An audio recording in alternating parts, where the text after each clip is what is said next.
Hello students, आज हम class 9th में स्टार्ट करने वाले हैं हमारा चैप्टर नंबर 1 जिसका नाम है नंबर सिस्टम। ठीक है, लेक्चर 1 हम स्टार्ट करने वाले हैं। तो सबसे पहले हम नंबर्स के बारे में पढ़ेंगे कि नंबर्स क्या होते हैं। ठीक है, किस किस तरह के नंबर्स हमारे पास प्रेजेंट होते हैं। ओके, ये सब कुछ हम पढ़ने वाले हैं। तो अगर हम बात करें रियल नंबर्स के बारे में तो इसके अंदर काफी तरह के नंबर्स आते हैं। रियल नंबर्स के अंदर हमारे पास डेसिमल नंबर्स भी आते हैं और विदाउट डेसिमल भी आते हैं। अगर हम इसको डिस्ट्रीब्यूट करना चाहते हैं तो हम किसी भी तरह से डिस्ट्रीब्यूट कर सकते हैं कि भाई डेसिमल नंबर के अकॉर्डिंग हमने कर दिया, ठीक है, और नॉन डेसिमल नंबर्स के अकॉर्डिंग हमने कर दिया। ठीक है, इसको डिस्ट्रीब्यूट किया है अभी। अब डेसिमल नंबर्स में भी काफी तरह के नंबर्स होते हैं, कुछ नंबर्स जो रिपीट करेंगे, कुछ नंबर्स जो रिपीट नहीं करेंगे। ठीक है, तो ये सब हम बातें करने वाले हैं। देखो, मैं इसको डिस्ट्रीब्यूट करूंगा डेसिमल नंबर्स और नॉन डेसिमल नंबर्स में।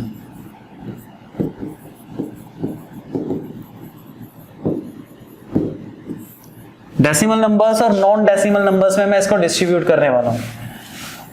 तो सेपरेट करने के लिए डेसिमल नंबर्स कितनी तरह के होते हैं, अगर इसके बारे में हमें बात करनी है तो डेसिमल नंबर्स में हमारे पास प्रेजेंट होते हैं बेटा टर्मिनेटिंग नंबर्स,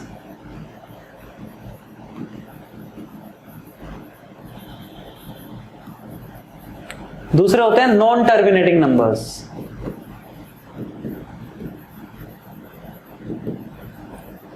अब टर्मिनेटिंग नंबर्स में हमारे पास जहां पे देखो, अगर मैं किसी नंबर को डेसिमल फॉर्म में चेंज करने वाला हूं, ठीक है, तो डिवाइड करने से डेसिमल फॉर्म आती है हमारे पास। तो डिवाइड करते करते अगर कहीं ना कहीं जाके मेरे पास रिमाइंडर 0 बन रहा है, कहीं ना कहीं जाके रिमाइंडर 0 बन रहा है। टर्मिनेट का मतलब क्या होता है? टर्मिनेट का मतलब होता है कहीं ना कहीं जाके उसका एंड आ गया, टर्मिनेट हो गया, वो खत्म हो गया, है ना। तो कहीं ना कहीं जाके अगर रिमाइंडर मेरे पास 0 बन रहा है, उस केस में उन नंबर्स को बोला जाता है टर्मिनेटिंग नंबर्स। लेकिन अगर रिमाइंडर मेरे पास 0 नहीं बन रहा, ठीक है, रिमाइंडर मेरे पास 0 नहीं बन रहा, तो वो होते हैं नॉन टर्मिनेटिंग नंबर्स। तो नॉन टर्मिनेटिंग नंबर्स भी जहां पे रिमाइंडर 0 नहीं आ रहा, वो भी दो तरह के होते हैं। पहले होते हैं कि दे कैन रिपीटिंग नंबर्स। दूसरे होते हैं कि वो रिपीट नहीं कर रहे, नॉन रिपीटिंग। ठीक है, तो वो यहां पे रिपीट नहीं कर रहे हैं, यहां पे रिपीट कर रहे हैं, फाइन। अब अगर वो नॉन टर्मिनेटिंग है लेकिन वो रिपीट कर रहे हैं, नॉन रिपीटिंग है, तो ये भी हमारे पास डिस्ट्रीब्यूटेड होती है। अगर नॉन टर्मिनेटिंग नंबर है और वो रिपीट नहीं कर रहा है तो इन नंबर्स को बोला जाता है इरेशनल नंबर्स। इनको बोला जाता है इरेशनल नंबर्स। ठीक है, इरेशनल नंबर के अगर मैं कुछ एग्जांपल्स आपको दूं, जैसे √2, √3, ठीक है, √5 एंड सो ऑन, काफी सारे एग्जांपल्स हैं हमारे पास। जैसे मैंने लिख दिया पाई एक इरेशनल नंबर होता है, 3.1457 and so on goes to, ऐसे वैल्यूज चलती रहती हैं। अभी तक लास्ट वैल्यू हमें गेट नहीं हुई है और ना उसके अंदर रिपीटेशंस आती हैं। कुछ बच्चे सोचते हैं कि पाई जो है वो हमारे पास 22/7 है, ठीक है, और 22/7 तो p/q फॉर्म में है, तो वो रेशनल होना चाहिए, ठीक है, लेकिन ऐसा नहीं है बेटा। पाई और 22/7 कुछ प्लेसेस तक सेम वैल्यू देते हैं, लेकिन 22/7 हमारे पास रिपीटिंग नंबर्स में आता है, वो हमेशा रिपीट करता है। 22/7 जो हमने पाई की वैल्यू जो हम कंसीडर करके चलते हैं, वो इरेशनल नंबर नहीं होता, वो नॉन टर्मिनेटिंग होता है, लेकिन वो रिपीट करता है हमारे पास। ठीक है, तो ये कुछ एग्जांपल्स हैं। जैसे और कोई एग्जांपल मुझे लिखना हो, 1.01001 0001, एवरी टाइम एक 0 हमने इंक्रीज कर दी, तो मुझे नहीं पता कहां जाके एंड होगा, मुझे इसके बारे में कोई कुछ इंफॉर्मेशन नहीं है। तो दिस टाइप ऑफ नंबर्स, ये जो नंबर्स मैंने लिखे हैं, ये तो होते हैं इरेशनल नंबर्स। ठीक है, अब अगर हम बात करते हैं नॉन टर्मिनेटिंग लेकिन रिपीटिंग नंबर्स की, ठीक है, जो टर्मिनेट ना करें, जो कभी भी हमारे पास जाके रिमाइंडर उनका 0 नहीं आएगा, लेकिन वो रिपीट करने चाहिए, मतलब उनके ऊपर बार अप्लाई होना। जैसे मैंने लिखा 0.6 बार, ठीक है, इस नंबर को हम कैसे लिख सकते हैं? 0.666 एंड सो ऑन। तो किसी न किसी नंबर को डिवाइड करके नंबर हमें गेट हुआ था कि 6 के ऊपर बार आ रहा है। ठीक है, और कोई एग्जांपल अगर मैं आपको देना चाहूं, जैसे मैंने लिखा है 4.325 और 25 के ऊपर बार अगर प्रेजेंट है, तो इसका मतलब है ये नंबर हमारे पास कुछ इस टाइप का है कि 4.3 2 5 2 5 2 5 एंड सो ऑन। ये कुछ इस टाइप का नंबर हमारे पास प्रेजेंट था, ठीक है।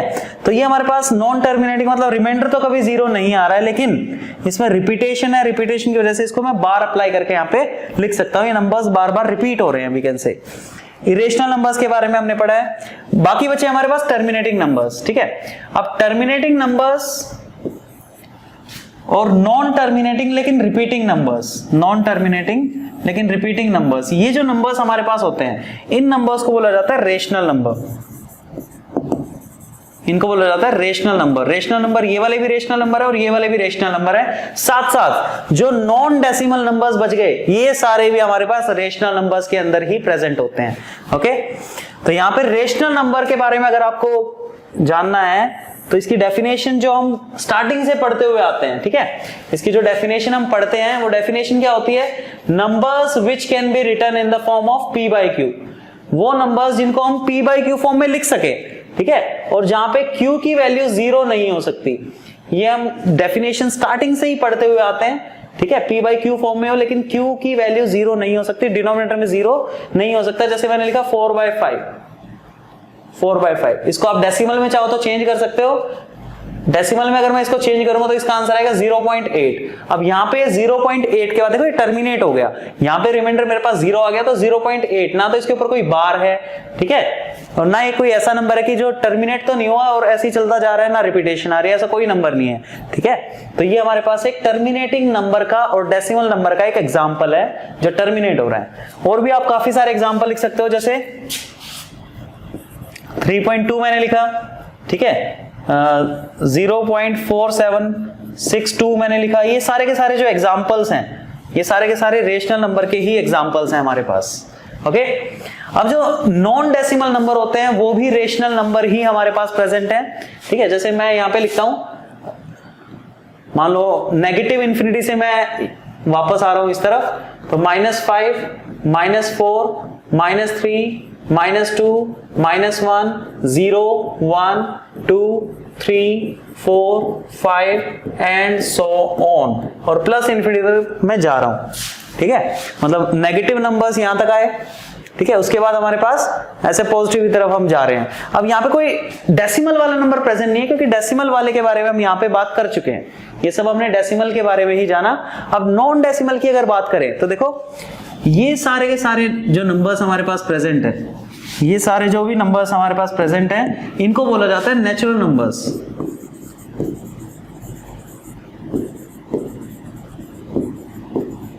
इनको बोला जाता है नेचुरल नंबर्स।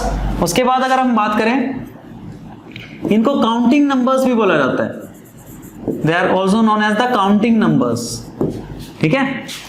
अब अगर मैं इसके अंदर जीरो को भी इंक्लूड करके चलूं, अगर मैं इसके अंदर जीरो को भी इंक्लूड करके चलूं तो इसका नाम हमारे पास होता है होल नंबर्स। तो इसका नाम हमारे पास क्या होता है? Whole numbers. ओके, अगर मैं इसके अंदर सारे के सारे नंबर्स इंक्लूड करना चाहता हूं, यहां से लेके यहां तक जितने भी नंबर्स हमारे पास प्रेजेंट है वो सारे के सारे मैं इंक्लूड करना चाहता हूं, तब इन नंबर्स को, नेगेटिव भी आ गया, जीरो भी आ गया, पॉजिटिव नंबर्स भी आ गए, इन नंबर्स को बोला जाता है इंटीजर्स। इनके लिए नाम हमारे पास होता है इंटीजर्स। जैसा आप चेक कर सकते हो कि इंटीजर्स के अंदर ही होल नंबर प्रेजेंट है, ठीक है ना, क्योंकि इंटीजर्स के अंदर सारे होल नंबर आ रहे हैं, जीरो भी आ रहा है, 1 भी आ रहा है, 2 and so on goes to infinity. तो इंटीजर्स के अंदर ये सारे नंबर्स प्रेजेंट है, नेगेटिव भी प्रेजेंट है, जीरो भी प्रेजेंट है, 1 2 3 4 पॉजिटिव नंबर्स भी प्रेजेंट है, ठीक है। अगर प्रॉपरली इन नंबर्स की अगर बात करनी है तो इनको बोला जाता है नेगेटिव इंटीजर्स या नेगेटिव नंबर्स। नेगेटिव इंटीजर्स आप लिखते हो तो मतलब डेसिमल वाली वैल्यूज हम नहीं लेके चल रहे हैं, सिर्फ इंटीजर्स को काउंट कर रहे हैं। इन नंबर्स को अगर आप ध्यान से देखा जाए तो ये हमारे पास होते हैं पॉजिटिव इंटीजर्स,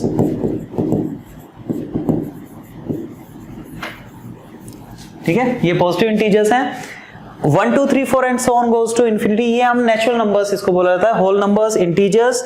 ये हमारे पास रेशनल नंबर, देखो ये सारे नंबर्स भी हमारे पास क्या है? रेशनल नंबर्स में ही आते हैं। ये सारे के सारे नंबर रेशनल है हमारे पास। और रेशनल नंबर और कौन से हैं हमारे पास? टर्मिनेटिंग नंबर्स भी रेशनल होते हैं, नॉन टर्मिनेटिंग लेकिन रिपीटिंग नंबर्स हो तो वो भी हमारे पास रेशनल होते हैं। नॉन टर्मिनेटिंग और नॉन रिपीटिंग हो तो वो नंबर्स हमारे पास क्या होंगे, इरेशनल नंबर्स होंगे सिर्फ। ठीक है, देखो अगर मैं इसको और अच्छे से आपको समझाऊं, रेशनल नंबर कौन कौन से होते हैं? रेशनल नंबर्स हमारे पास होते हैं नॉन डेसिमल नंबर्स, ठीक है। लेकिन अगर डेसिमल की अगर बात करें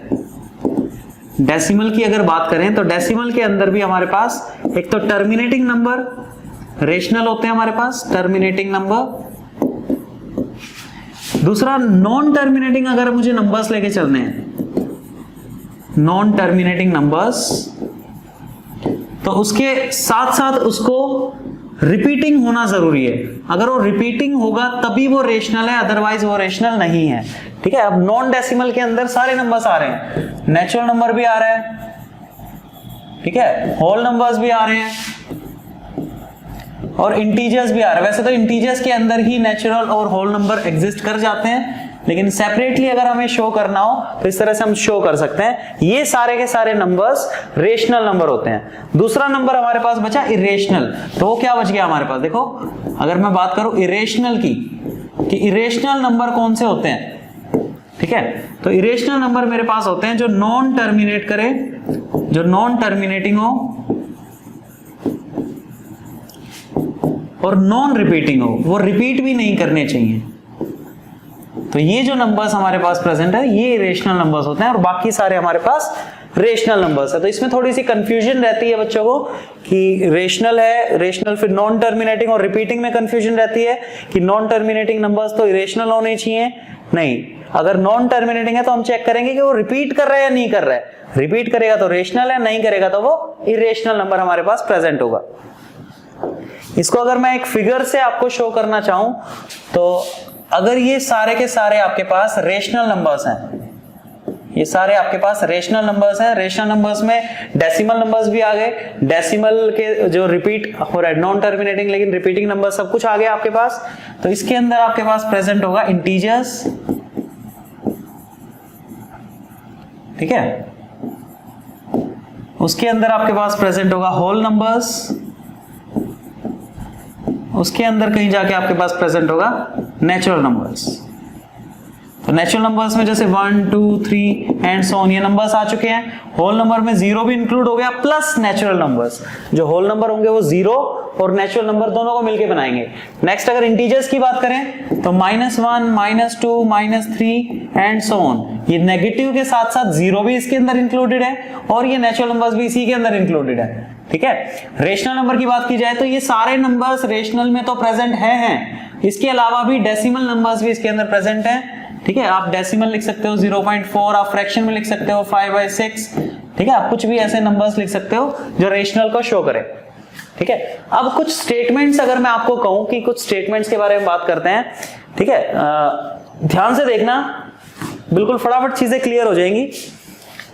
अगर मैं लिख रहा हूं every natural number is a whole number, मैंने एक स्टेटमेंट लिखी every natural number is a whole number. दूसरी स्टेटमेंट मैंने लिखी every integer is a whole number. तो इनमें से कौन सी स्टेटमेंट ट्रू है कौन सी नहीं है इसके बारे में हमें बात करना है। ठीक है, तो सबसे पहले तो मैं थोड़ा सा इसको थोड़ा सा क्लियर कर देते हैं।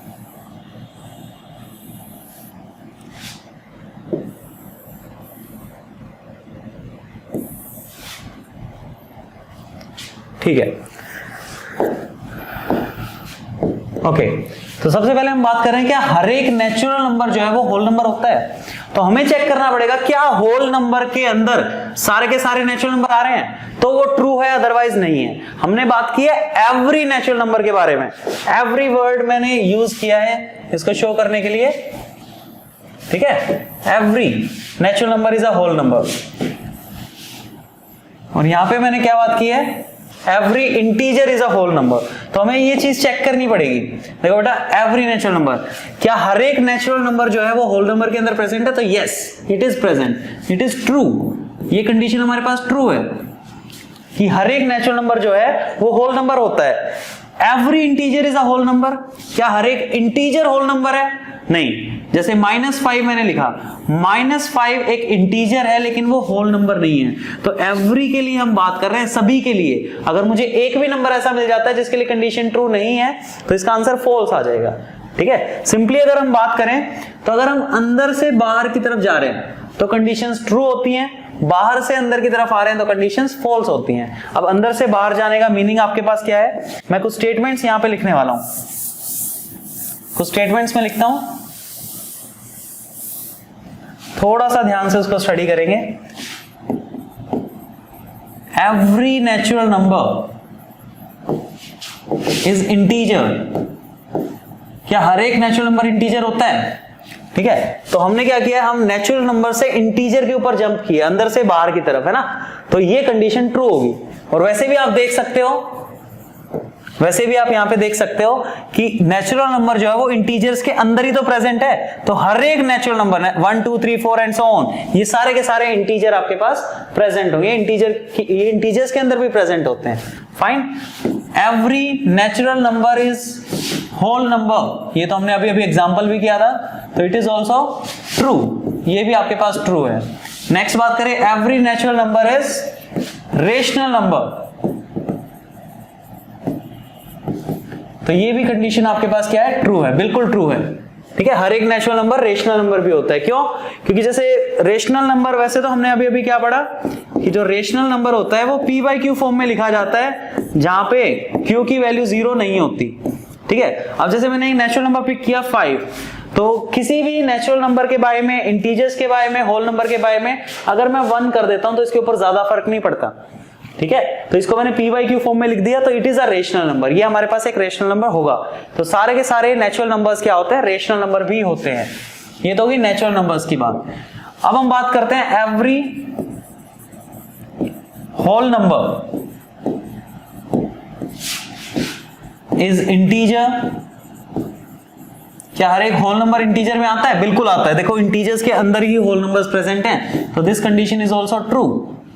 हम अंदर से बाहर की तरफ जा रहे हैं। Every whole number is rational number,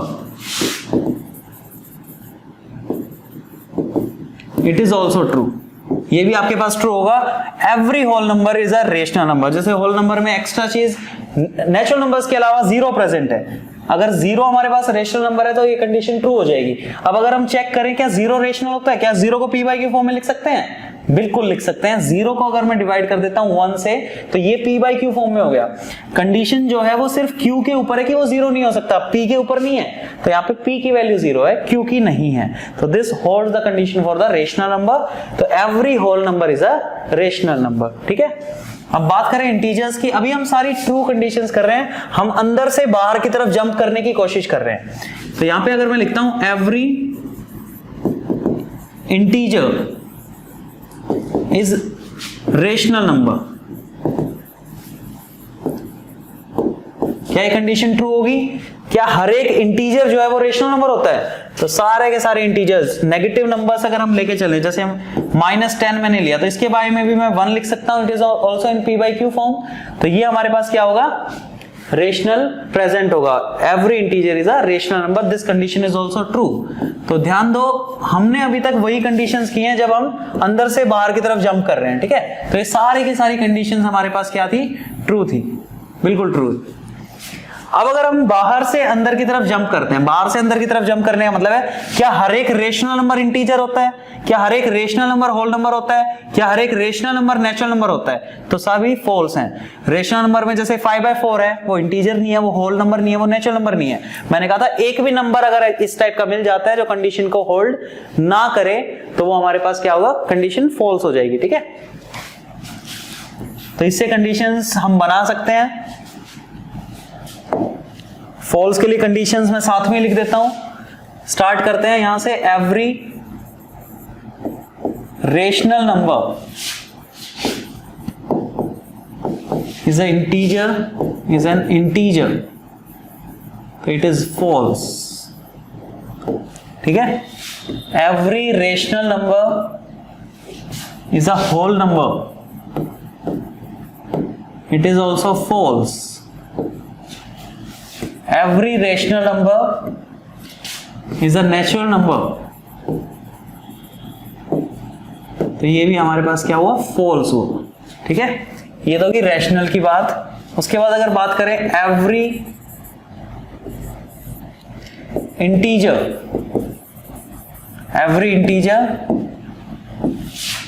is a whole number.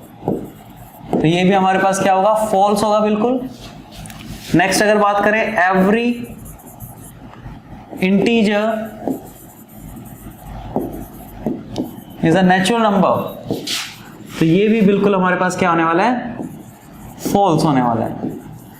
Next अगर स्टेटमेंट की बात करें, फिर से बाहर से अंदर की तरफ ही आएंगे. Every whole number is a natural number. क्या सारे होल नंबर नेचुरल नंबर होते हैं? बिल्कुल नहीं. जीरो एक ऐसा होल नंबर है जो नेचुरल नंबर नहीं होता. So this is a false statement. So these type of statements can be there. ये आपकी एक्सरसाइज में क्वेश्चंस भी हो सकते हैं. ठीक है, जिनको जानना थोड़ा सा जरूरी था ताकि क्वेश्चंस हम कर पाए. अब अगर हम बात करते हैं कि नंबर्स को नंबर लाइन के ऊपर कैसे रिप्रेजेंट किया जाए, तो फ्रैक्शन वाले नंबर्स को, इन सभी नंबर्स को तो हम शायद विजुअलाइज कर चुके हैं नंबर लाइन पे. छोटे क्लासेस में हम क्या कर चुके हैं, शो कर चुके हैं. जैसे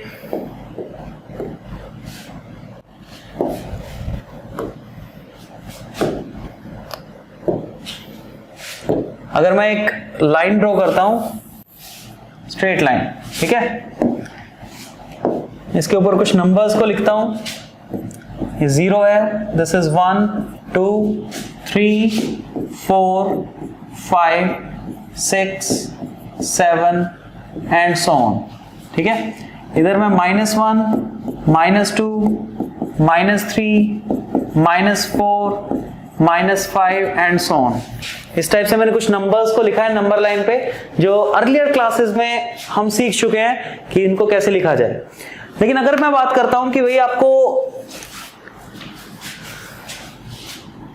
4/5 को नंबर लाइन पे शो करना है, 4/5 को नंबर लाइन पे शो करना है, तो वो कैसे करेंगे?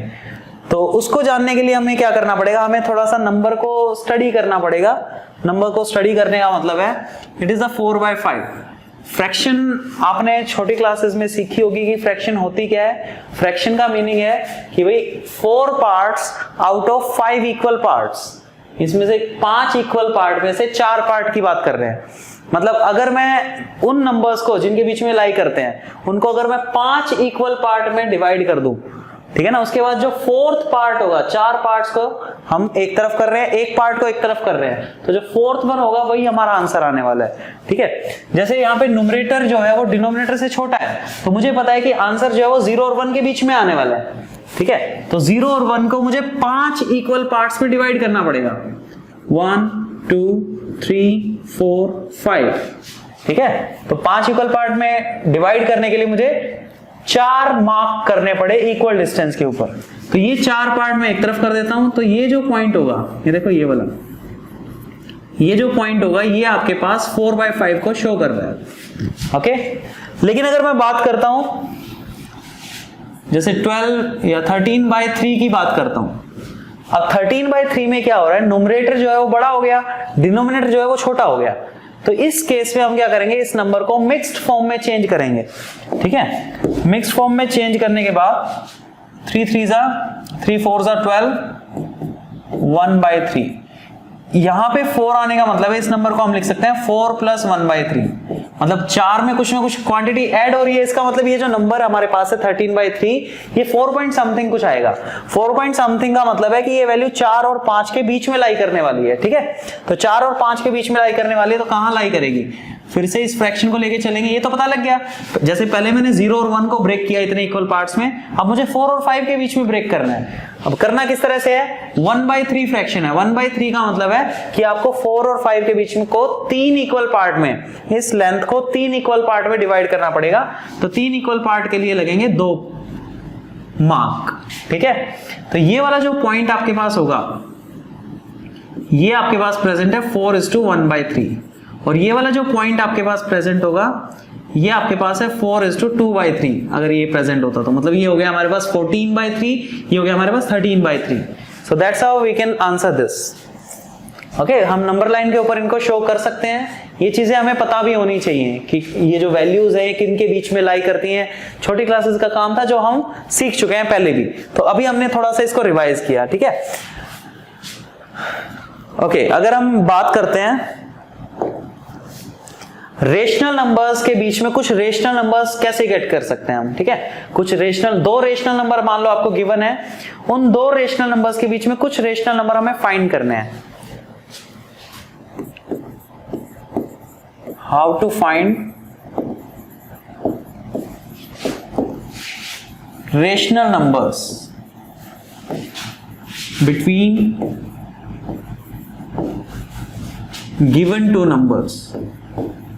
अब वो दो नंबर रेशनल भी हो सकते हैं, कोई भी नंबर हो सकते हैं, इसलिए मैंने सिर्फ गिवन टू नंबर्स लिखा है। ठीक है, तो दो नंबर्स आपको गिवन होंगे, उनके बीच में आपको बाकी 5 rational number, 6 rational number, 10 rational number, 100 rational number, हमें कुछ ना कुछ फाइंड करना पड़ सकता है।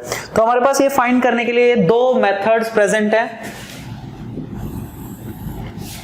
दो मेथड प्रेजेंट है, एक जो हम छोटी क्लासेस में भी पढ़ चुके हैं, एक जो अब हम 9th क्लास में पढ़ने वाले हैं। तो 9th क्लास में जो हम पढ़ने वाले हैं उसका नाम हमारे पास है mid point. How to get the mid point of the given two numbers. दो गिवन नंबर्स का बिल्कुल मिड पॉइंट, उन दोनों के बिल्कुल एग्जैक्ट बीच में जो पॉइंट होगा, मतलब दो इक्वल पार्ट में उसको डिवाइड करो तो जो बीच वाला नंबर होगा वो वैल्यू कैसे फाइंड करते हैं, वो अब हम 9th क्लास में सीखने वाले हैं। ठीक है, पुराने वाला जो मेथड है वो मैं आपको थोड़ा सा रिवाइज करा देता हूं। ठीक है, आपको आता भी होगा। जैसे अगर मैंने आपसे पूछा है कि 3/5 एंड 4/5 इन दो नंबर्स के बीच में 6 रेशनल नंबर फाइंड करो, तो पहला मैं केस लेके चल रहा हूं व्हेन डिनोमिनेटर्स आर सेम। यहां पे आप लिख सकते हो, पहला जो मैंने केस लिया है उसके अंदर व्हेन डिनोमिनेटर्स आर सेम, यहां पे डिनोमिनेटर्स आपके पास सेम है, तो 3/5 और 4/5 के बीच में 6 रेशनल नंबर फाइंड करने के लिए मुझे क्या करना पड़ेगा, डिनोमिनेटर सेम है तो मैं 6 + 1 करता हूं तो 7 मुझे गेट हो रहा है। तो मैं क्या करूंगा, दोनों नंबर्स को 7 से मल्टीप्लाई और 7 से ही डिवाइड कर दूंगा, तो मुझे कुछ नए नंबर्स मिल जाएंगे। अब उनकी वैल्यू सेम होने वाली है। किसकी वैल्यू सेम होने वाली है, लेट मी टेल यू। अगर मैं 3/5 को 7 से मल्टीप्लाई 7 से डिवाइड करता हूं तो मुझे गेट हो रहा है 21/35। सिमिलरली अगर मैं 4/5 को मल्टीप्लाई कर रहा हूं 7/7 से तो मुझे वैल्यू गेट हो रही है 7 4 28/35। तो बेटा 3/5 जो आपके पास नंबर है और 21/35 इन दोनों की वैल्यू एग्जैक्टली सेम है। अगर आप इनको नंबर लाइन पे ड्रॉ करने लगोगे ना तो ये बिल्कुल एग्जैक्ट सेम ही पॉइंट पे आएंगे। ऐसा क्यों है, क्योंकि 7/7 का मतलब है कैंसिल होके 1 रिजल्ट दे रहा है, मतलब इस नंबर को मैंने 1 से ही मल्टीप्लाई किया है, तो 1 से मल्टीप्लाई करने का तो कोई फर्क पड़ता ही नहीं हमारे पास। तो ये दोनों वैल्यूज आपके पास क्या आने वाले हैं, एग्जैक्टली सेम आने वाली हैं। ठीक है, तो मैं इन दोनों के बीच में नंबर्स फाइंड करूं या इन दोनों के बीच में नंबर्स फाइंड करूं, एक ही बात है। तो 21/35, 28/35, तो कुछ नंबर्स जो इनके बीच में लाई करेंगे वो कौन कौन से हैं, 22/35, 23/35, 24/35, 25/35, 26/35 और 27/35। ये वो नंबर्स हैं जो इनके बीच में लाई करते हैं।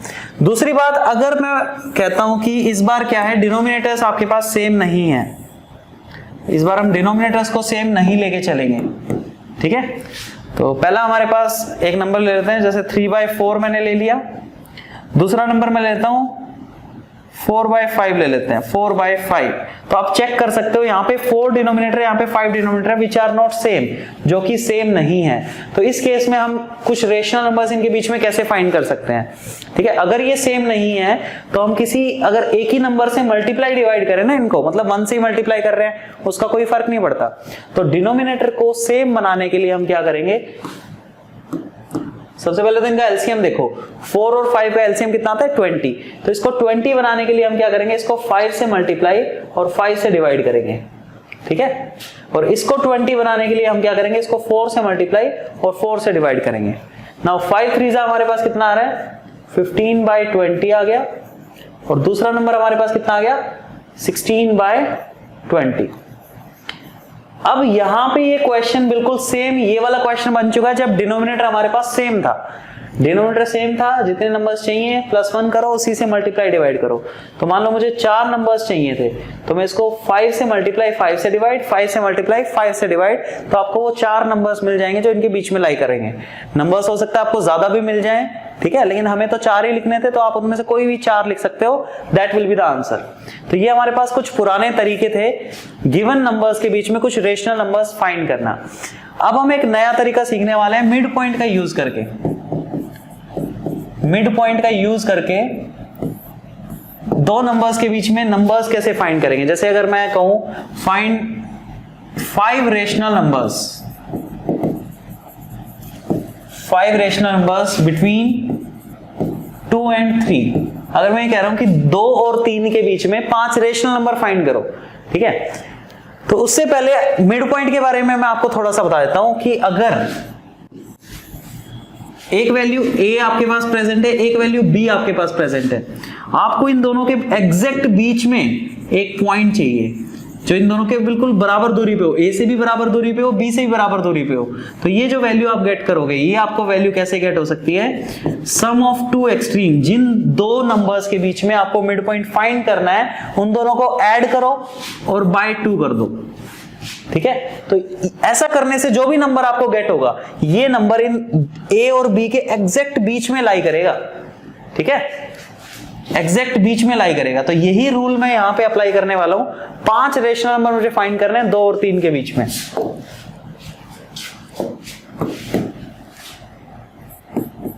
फाइंड 5 रेशनल नंबर्स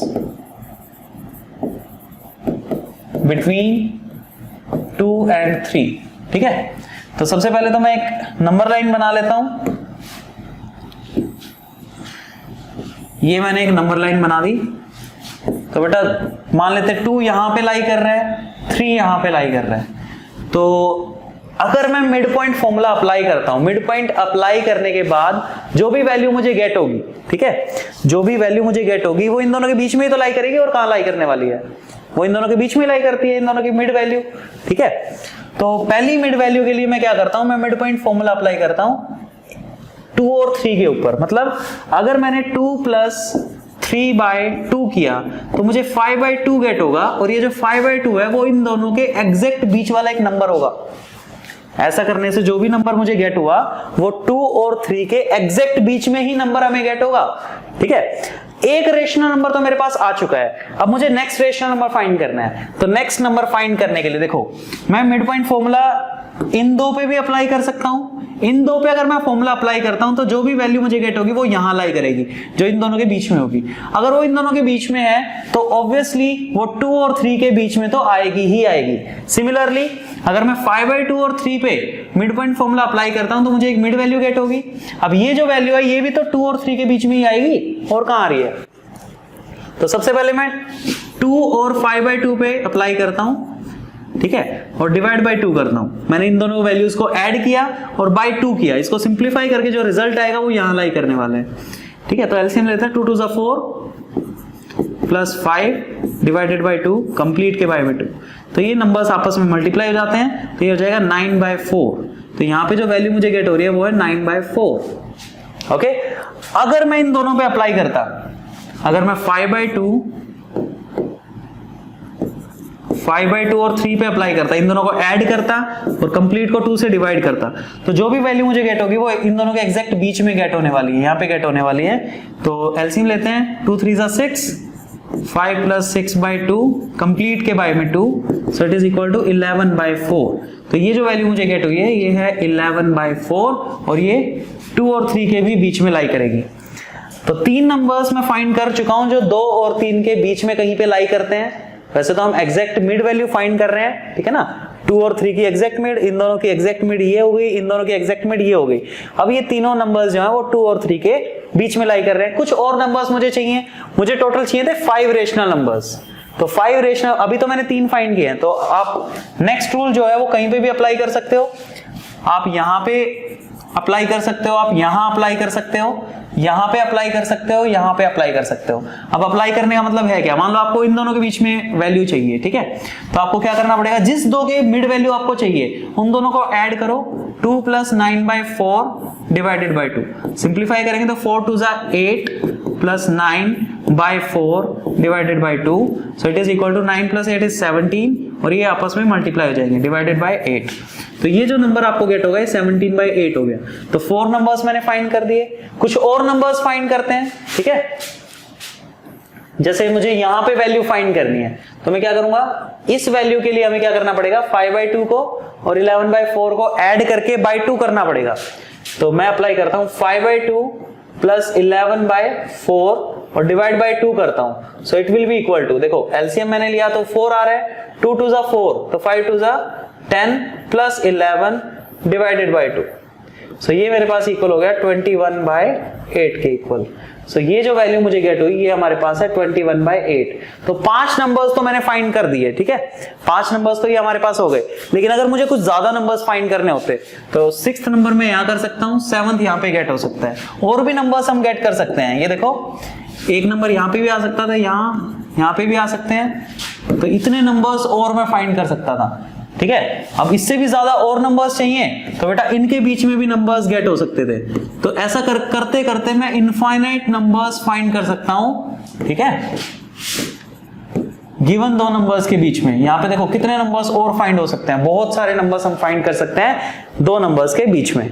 तो मिड पॉइंट फॉर्मूला क्या है हमारे पास, चाहे डिनोमिनेटर सेम हो या ना हो, ठीक है, चाहे डिनोमिनेटर दे रखा हो या ना दे रखा हो, कैसा भी क्वेश्चन हो, 100% क्वेश्चंस के लिए रिजल्ट देता है अगर गिवन नंबर्स के बीच में मुझे कुछ रेशनल नंबर्स फाइंड करने थे। ओके, जैसे अगर हम बात करें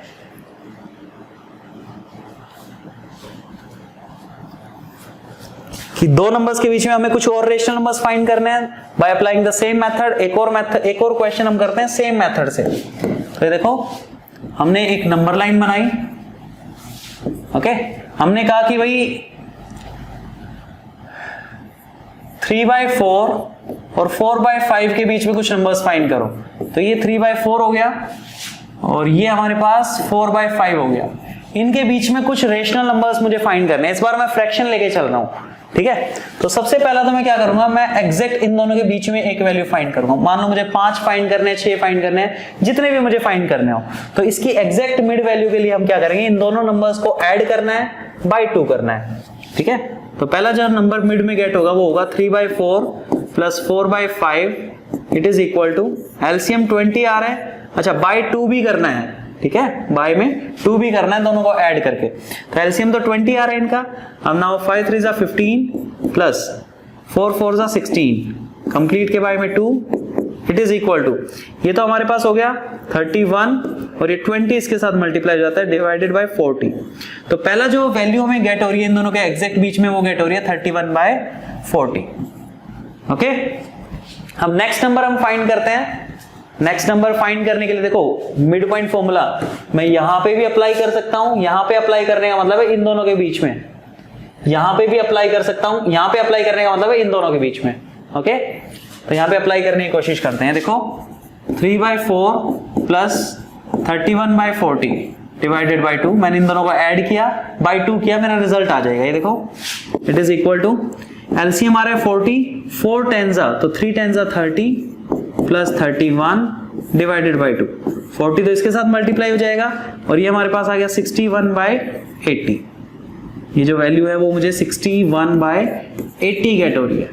फाइन, सिमिलरली ये वैल्यू हम फाइंड कर सकते थे इन दोनों पे अप्लाई करके। ये देखो 31/40 plus 4/5 divided by 2, so it is equal to, LCM मेरे पास आ रहा है 40, तो ये तो एज इट इज 31 आ जाएगा, प्लस 4 8 40, तो 4 8 32 डिवाइडेड बाय 2, ये यहाँ पे मल्टीप्लाई होगा and it is equal to 63/80। तो ये वैल्यू मुझे 63/80 गेट होगी।